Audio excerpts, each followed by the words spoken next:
Hey everyone, and welcome back to another episode of The Negotiation. In this episode, we speak with Ricky Samuel, e-commerce lead at Mindshare, where he helps clients in understanding their e-commerce related challenges to drive success. For those who don't know, Mindshare was the first purpose-built company created by WPP, and today has a headcount of over 10,000 that operates in 116 offices in 86 countries around the world. To put it bluntly, having Ricky on the show is kind of a big deal.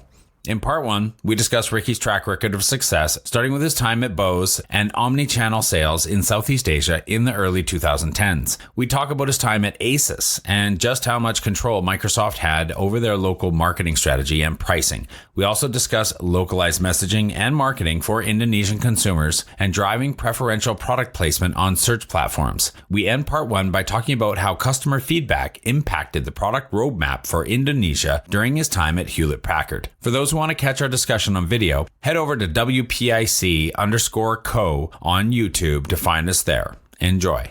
What we understand is we need to ensure the experience and the engagement is the same level every time our new customer walk into our store. That's the authorized store, either the official store that we have it, like a Bose experience store. So the biggest challenge actually when we engaging with our reseller is make sure they have the same level of the experience to the customer. Home to over 4 billion people, the Asia-Pacific region boasts one of the most powerful consumer markets on the planet. Not only is it home to half of the world's under 30 population, but it's also home to more than half the world's internet users. It's a market that no globally minded organization should ignore. But entering markets like China, Japan, or Southeast Asia is no easy task. Just ask the likes of Microsoft, Google, Uber, and Facebook. However, times are changing, and with the right partners, doors are slowly opening as more and more companies find success growing their key markets in APAC. I myself spent 8 years in China, mostly as a venture capitalist, helping early-stage tech companies grow in the Asia-Pacific market successfully. This show is dedicated to uncovering and examining successful Asia market entry and growth strategies by interviewing the experts who've done it before and truly understand what it takes to be successful in the region. My name is Todd Embley, and welcome to The Negotiation, brought to you by WPIC Marketing and Technologies. Hey everybody, welcome to The Negotiation. I'm your host, Todd Embley, and we are here today with Ricky Samuel, who is the e-commerce partner at Mindshare, leading engagement with clients to understand their challenges and to create solutions that ensure client success. Ricky, thanks for coming on the show today. It's great to have you. Hi, Todd. Thanks for having me here. It's been a pleasure for me as well for joining this podcast with you. Thank you. All right. So we're excited to have you on the show today and deep dive into the digital landscape in Southeast Asia, as well as the broader digital transformation strategies for the region. Why don't we kick this off by having you give us a bit of an introduction into your background and what you've been focused on for the last 10 years? For the last 10 years, actually, I've been focusing on the omnichannel strategy to help the brand as well. I've been in the brand, a lot of the brands, really on the electronics brand, some home entertainment brand as well, such as Bose, Hewlett Packard, ASUS, even like in the B2B big brand Schneider Electrics. But now I've been managed the EAG region before for Schneider, but now I'm back in Indonesia for helping Mindshare to actually answer the support and the service for the e-commerce services for their clients in Indonesia. I want to dive into your experience at Bose first. So you were at Bose for almost 6 years. Can you share, going back to March of 2010 when you joined that organization, how did they approach omnichannel sales in Southeast Asia? And was that something that they were even thinking about back then? Actually, it's totally different game if we're comparing by today, right? Back then, Bose meant focus in customer excitement, experience, or we call it wow in the 3 seconds experience of the product itself. So the focus is to in a brick and mortar store, how we make sure every customer that coming or walk into our store get the 3-second wow effect, and they will buy the products and enjoying the experience. So if we're talking about omnichannel at that time, they just put the web store as the product information source of all the products that we have as the portfolio. Just that's it. There is no transaction will be happening on the web store. That's what we call it the website only. Yeah, because you're talking about when they walk into the store. I'm not sure for how much longer in this current futuristic landscape that we're going to be able to say that.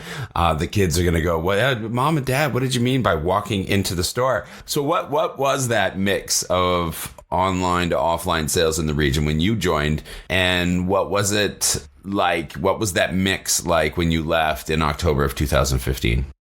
I believe during my first year on that company, you can say it's the zero. There is no online transaction. Everything is online.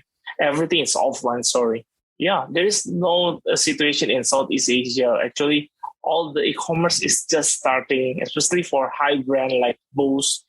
And the situation in Southeast Asia at that time is actually the biggest transaction happening because of the cash on delivery, the COD. The penetration in credit card for, especially in Indonesia, is super low. That's why the business is not happening on the e-commerce space at that time. But when I left the company in 2015, actually we already starting over all the e-commerce transaction. We joined Lazada, if you are aware of it. Actually, Lazada is one of the biggest in Southeast Asia e-commerce marketplaces. In 2013, we are one of the first pioneer to open the official store setup.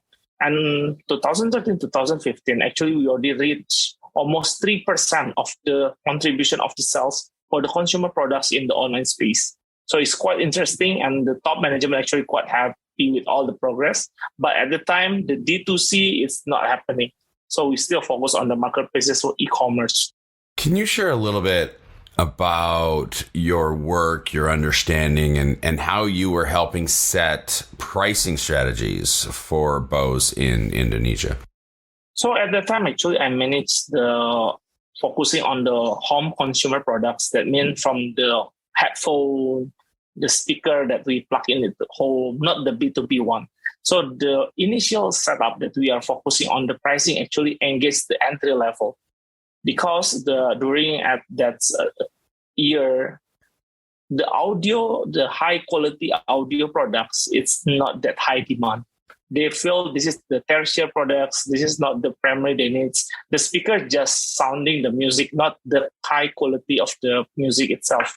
So the pricing, we trying to hit the entry of the customer. So we really bombarded with the specific promotion strategy to make sure the customer interesting to engage with our products. I do some survey at that time, actually. When you walk into the Bose store, actually a lot of people are quite scared to walk in because the impression of the brand is already high quality and super expensive, right? That's why in the e-commerce, when they see our store products landscape, oh, Bose have under $200 headphone that they never imagine that kind of stuff. They only think about our home theater that costs $3,000 to $4,000 US dollar at that time, right?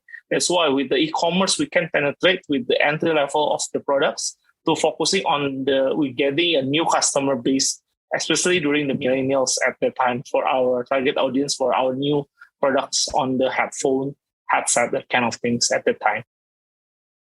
Yeah, I mean, Bose is an extremely high-end, well-regarded brand name, right? It's an organization that can be, from what I've heard, not having worked there, quite particular about, their brand and the customer experience. I mean, they are an experiential company, right? This is the park. This is, with the sound and the quality and noise canceling, and they're all about the experience, and that has to translate and infuse itself into everything from an offline experience, as you said, the first few seconds they walk in the store, to relationships with distributors or, let's say, resellers. So to kind of that end, I wanted to ask, what about managing the relationship with authorized resellers and maintaining things like that brand quality and experience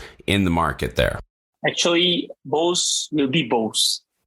We are really strict with the guideline because what we understand is we need to ensure the experience and the engagement is the same level every time our new customer walk into our store. That's the authorized store either the official store that we have it, like a Bose experience store. So we need to ensure from the demo units, the product's quality, that kind of things. So the biggest challenge actually when we engaging with our reseller is make sure they have the same level of the experience to the customer. Even at that time, as you know, right, demo units, all the structure, to materials, it's quite expensive if you're shipping from the headquarters in the US to especially in Southeast Asia region in Indonesia. But the strict guideline, all the demo unit need coming from the headquarters. It cannot locally create it. Even though we say we can have make it cheaper and distribute to more partner, right, at the time for the demo units, but they say no, this is the way that we are doing. They will touch the same materials, same quality as they walk in every country of Bose store. So it's really tricky, but because of doing that, actually, all the partner understand and realize that investment is really worth it. So every time the customer walk into their store, their reseller of the Bose, they will say, oh, this is the original quality. Because at that time, we also facing a lot of the OEM products of Bose, right? A lot of reseller say, this is the OEM, that kind of things. But when they try it on, they're totally different experience they have it. So that's the way we engage with our reseller partner to make sure the quality of the products and the satisfaction of the customer is in there. Is it difficult? Like, is there control features? You know, can you really control what they do and what they're offering? I mean, what is the outcome of a reseller who is behaving badly and won't follow the rules? You know, what kind of power do you have when you represent Bose to try to control that situation? Delaying the product assortment to them, the kind of things, right? How the manufacturer doing, how we can push and pull relationship to the partner. That kind of thing, something happens. And at the end of the day, we want to ensure our quality and our services and our experience is the same level.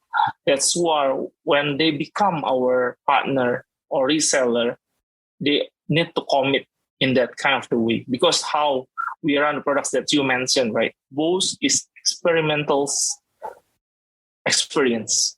They buy the experience. We always say when people buy our products, they're investing to their ears. It's totally different when they're buying the cheap headphone. Our noise cancelling is the best, always the best. I believe it's still the best out there right now, right? And the way that we are putting in that way, and we're trying to engage with our customer and the seller to make sure that still need to be key priorities message of the customer itself. So at the end of the day, we all agree with some mutual agreement at the end of the day.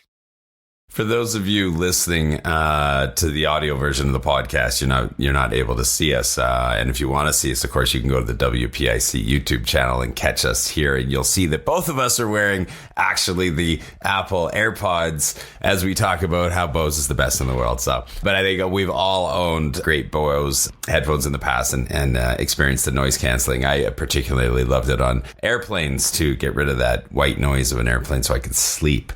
Sometimes I would just wear them and turn on the noise canceling without playing anything, just so I could get quiet to sleep, which I loved. Okay, let's keep working through your resume a little bit. So after Bose, you went to yet another household tech company, ASUS.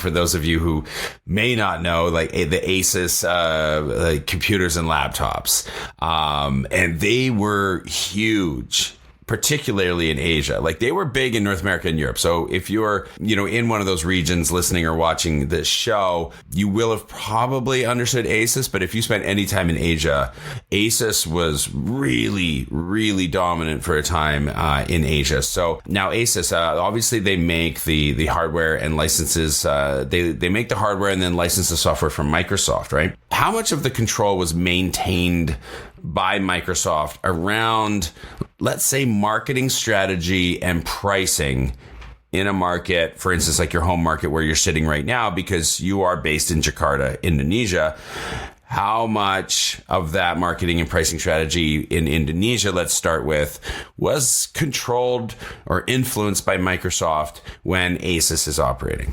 I believe when people about ASUS, maybe the ROG is one of the biggest one. The Republic of Gamers is actually part of ASUS. Maybe a lot of people not aware that actually all the gamers know the ROG stuff. So regarding your question, actually the relationship with the vendor, hardware, and the software is a little bit unique. Regarding we always talking about joint business plan together. We want to hit the market with the correct strategy in terms of the pricing, but actually regarding the pricing of the products, as we are the manage the hardware, Microsoft let us decide. But they also support us with the funding of the branding. But of course, it's need to co-branding strategy on that one. So if you see the ads that's put it in the logo with the 50-50 side by side, that means actually that is a co-branding budget. So we utilize the budget from Microsoft and we spend 50% of our budget also to support some of the activation, right?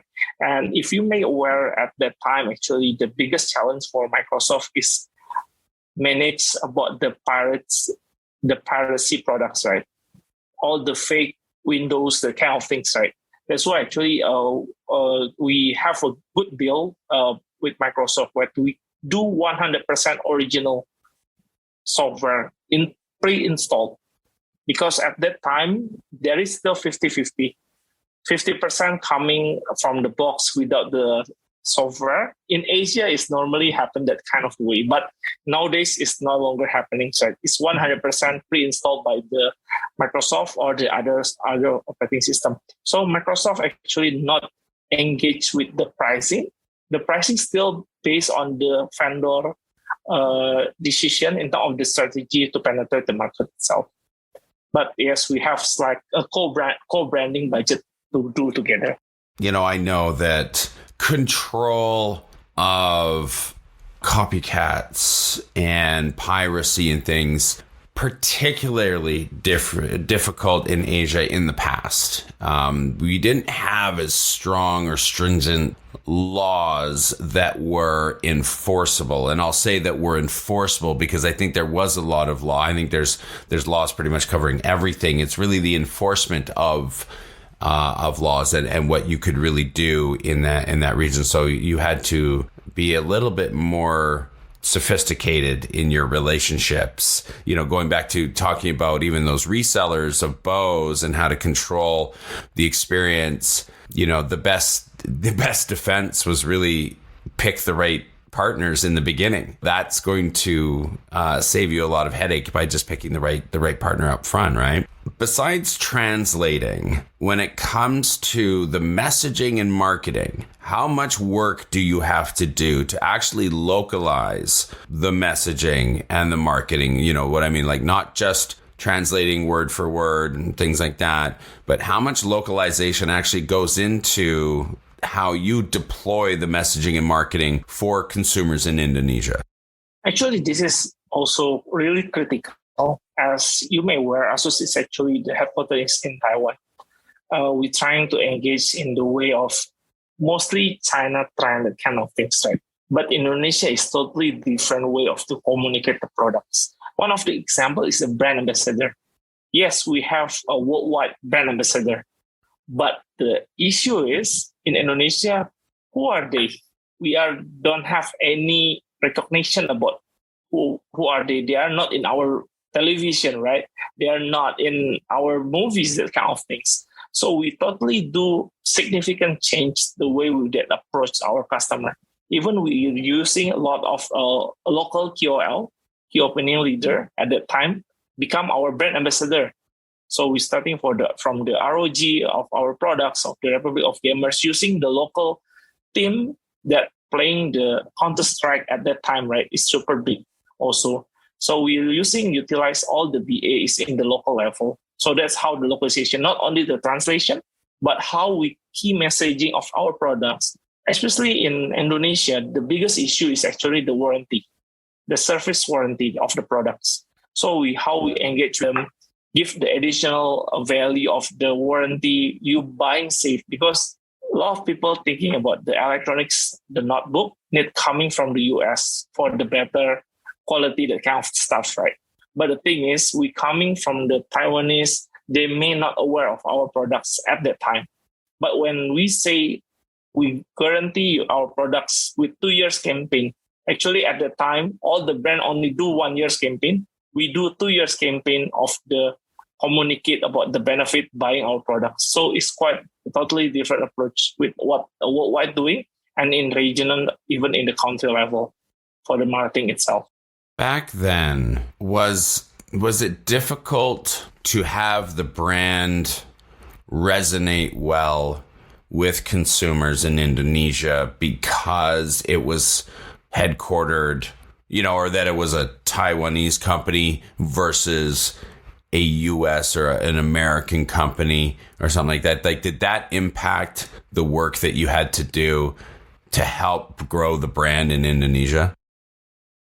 In my personal opinion, sometimes customer not into aware of which origin of the brand itself. Yeah. That's actually the fact, right?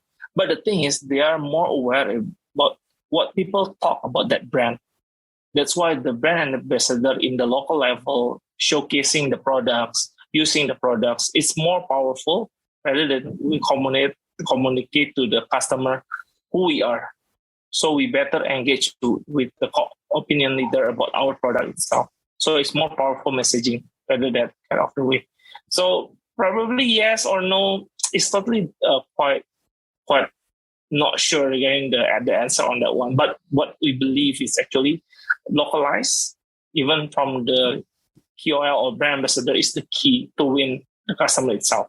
Okay, thank you. We're going to keep going through, running through the resume, because you left ASUS.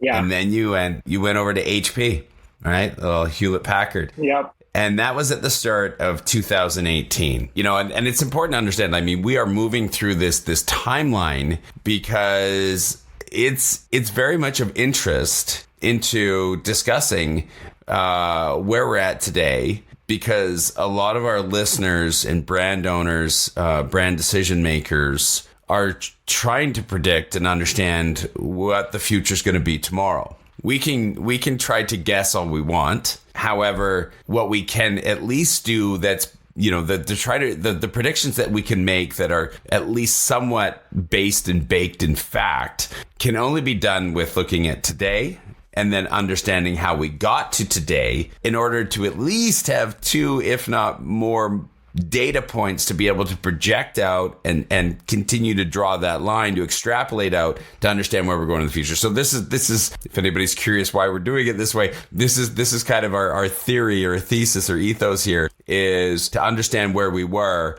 to how we got to where we are today. And we will talk about where we're at today to then help understand and help people be able to accurately predict where these things are going for tomorrow. Now, you joined HP 2018, and at that point, obviously, online commerce was, a huge share of sales, big market share of sales. But I'm curious, what was the mix of direct to consumer versus other online marketplaces and retailers? And can you shed some light on that? And then how did that affect the marketing and sales strategies, given the large amount of direct to consumer that was happening in the region? Yeah, if we're talking about the mix, right, about the D2C, actually at that time is quite small comparing to the marketplace e-commerce. As I mentioned, right, during the Bose, Lazada starting in 2012. And the 5 years, the 6 year is Lazada is crazy with the double digit date. Maybe you've been in China, right? The double digit is crazy sales. Within an hour, they can sell 10,000, even 100,000 units of the laptop. So we really trying to tap on the e-commerce marketplace at that time. Now, are you talking about like Singles Day? Yes. Right? Like 11/11? Yes, that's right? true. We've covered a lot, yeah? Or the 6/18 and the 12/12. Yes. Yeah, okay, yeah. Yeah, that's true. So Indonesia is the same trend, right? So D2C actually quite tough for us. Why? Because all the budget from the marketplaces, they invest a lot to drive the traffic to their site, right? And even to give you some highlight, right? When we're trying to bidding on the SEM for the Googles, Lazada bidding even higher for our brand to go to their site. That's the truth, man. Are we bidding our own branded keywords with Lazada, not our competitors? The situation is that kind of the things. That's why in terms of the budget marketing, we're trying to utilize it. What I will really keep mentioning is we need to surf the wave, surfing above the wave. What is the wave means? Is the wave means when the marketplace spending all the money to absorb all the traffic to their site, we need to make sure our visibility in the e-commerce marketplace. That's why the budget more, we utilize it on the on-platform level of the investment. So we invest a lot in Lazada. We buying the banner, we buying the search ads, that kind of things during that time. So it's totally different way of approach, and especially for the marketing perspective, right? The one of the example is actually we doing the integrated marketing omnichannel approach. If you remember on 2018, 2019, CTA button is become huge. Buy now, get it now, that kind of things, right? So I called to my marketing lead at the time, where I say, hey, we need to change to all your banner. You need to do the CTA button to our official store. If cannot done that way, at least go to our D2C website. And that's all the transformation need to make happen. Right. CTA being call to action. Yes, call to action. Previously, all the banner is not only showing the key selling point of the product side and maybe about pricing, not action at all. Both online and offline marketplaces that you are going to be collaborating with are going to have a lot of HP competitors that they could be selling as well, right? They're omni product in a way, right? So how do you help drive preferential, do you call it preferential treatment, like preferential product placement, preferential search result facilitation? How do you drive that? How did you drive that for HP in those types of scenarios? The first things need to be driven is actually based to who is your partner. As you mentioned, right? Partner also have the preferable. If they prefer to sell your products, they will give you a lot of exposure. At the end of the day, your brand equity will be raised up into that platform. So we really engage with the platform at the first time. So we engage with all the marketplaces. We give what they need. We do a lot of barter. We do a lot of social media campaign collaboration with the marketplaces. So we make sure our visibility in platform is there.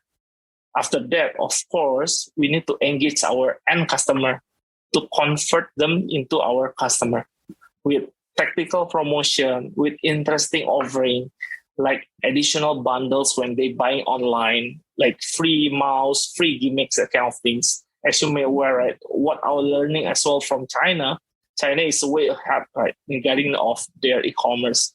And we understand is actually in terms of the price harmonization is really important. What that means, when they go to the marketplace, in Indonesia itself, we have a lot of marketplaces. There is Lazada, there is Shopee, Tokopedia, all the locals, Blibli, Bukalapak, that kind of things. But when they go to our official store, all the price harmonization is the same. So they know they buying is the original products, not the fake one.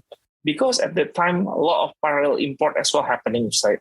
About the originality is that is the products maybe cheaper because they ship from the overseas to the country. We call it like a black market products for the electronics happening a lot, right?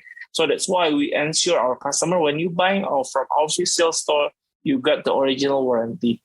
At that time also, we spent a lot of money to give understanding why we are the best leading worldwide. HP is actually number one worldwide at the time. So we actually leverage that kind of key communication to gain trust to the customer to buying us through the online gateway. And actually, during that time as well, we want to have number one market share for the online channel for HP during 2019, 2020.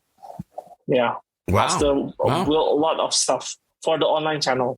Wow, congratulations. That's a significant achievement. Well done. Did you get a chance at all to take feedback from customers, from your marketplace partners about the product, and then pass that feedback not only along to your colleagues, but colleagues amongst the product teams? And do you have an example or two of that you can share where feedback from customers in Indonesia may have had the opportunity to actually impact the product roadmap at the company level at all?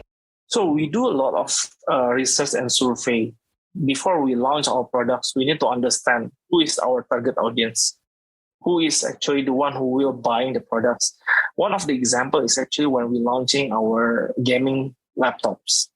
If you may know, it's Omen by HP.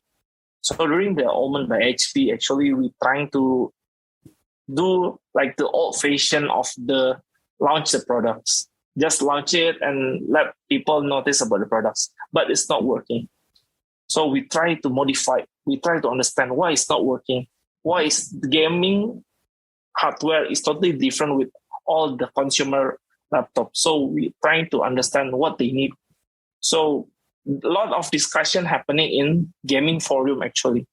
We just do a moderator. Hey, this is the new laptop. What inside feedback that you want to say? If you are aware, all the gaming laptop have the RGB, red, green, blue keyboard, right? It's really highlight the kind of things. At that time, actually, we are not adapting that kind of the products. And we give to the headquarters, hey, this is the new trend. We need to have the RGB. But the headquarters is saying, oh, it's really fancy, the kind of things. But that's what gamers want, right? And the way of the penetrate of the pricing as well. So even after we launched the Omen, after a few years back, we launched a new second tier of the gamings, because we understand there is two type of gamers, hardcore gamers and casual gamers. So we not only answering to the hardcore, but we need to answer the casual gamers as well with the right console. That means the right hardware of the computer they need. So we do a lot of flagship products to address widths of the segmentation. Even for gaming, we split it to the hardcore and the casual gamers. Let me ask you a bit of a side question outside of your specific work there, but just in all the work that you've done, have you seen consumers in Indonesia, have they been able to influence products in other areas of the world for whatever reason, whatever they do? I believe why we are number third in terms of the population, right? We have noise. And the way that we are trying to penetrate, and a lot of brands, when I work with the brands, they will always say Indonesia is one of the biggest in Asia. After China, after India, they are the biggest. So we believe we need to understand the needs of the population itself.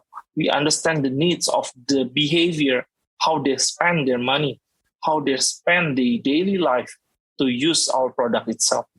So we need to adapt it at the end of the day. I think Indonesia is a market that a lot of smart people have been paying attention to for quite a long time for that exact reason.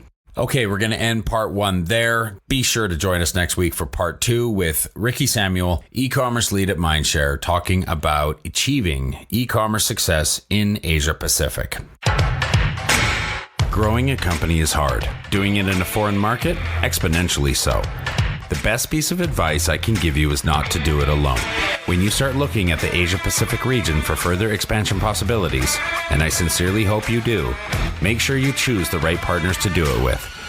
My good friends at WPIC Marketing and Technologies have almost 20 years of experience helping brands just like yours enter China, Japan, and Southeast Asia. I hope you enjoyed this episode of The Negotiation, and if you're interested in being a guest or want to connect with me or any of our team, please reach out to us at podcast@wpic.co, and be sure to rate, comment, and subscribe wherever you get your podcasts.